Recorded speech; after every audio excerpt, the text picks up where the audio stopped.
Obiettivo mantenere le falde e l'acqua a disposizione di territori, famiglie e aziende. Come? Puntando su infrastrutture verdi, aree di ricarica, aree umide e forestali. Continua dopo 3 anni sperimentali il lavoro del gruppo operativo Brenta 2030, che vede la sinergia di enti che a vario titolo si occupano della tutela delle acque del grande fiume.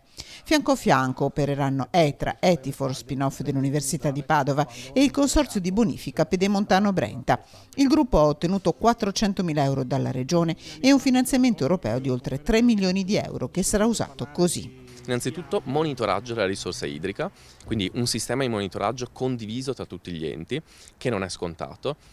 Secondo, verrà istituito un sistema di raccolta di rifiuti su tutta l'asta fluviale, da Bassano a Padova. Ci saranno degli operatori dedicati per la gestione dei rifiuti lungo tutto il Brenta.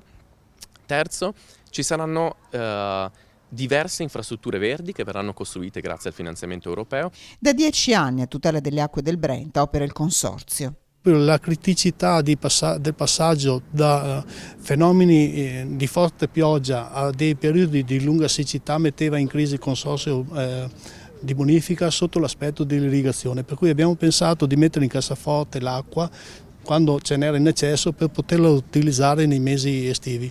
Siamo partiti 10 anni fa. Sarebbe stata difficile anche quest'estate senza le violente piogge di maggio, spiega. Un progetto di lungo corso che sarà raccontato ai cittadini attraverso una maggiore trasparenza della tariffa. L'investimento sinora è stato fatto in tubazioni, condotte, infrastrutture grigie. Il futuro è verde. E voglio sottolineare questo aspetto sperimentale perché in Italia ci sono solo 3 aziende che forniscono servizi idrici che aderiscono a progetti di questo tipo.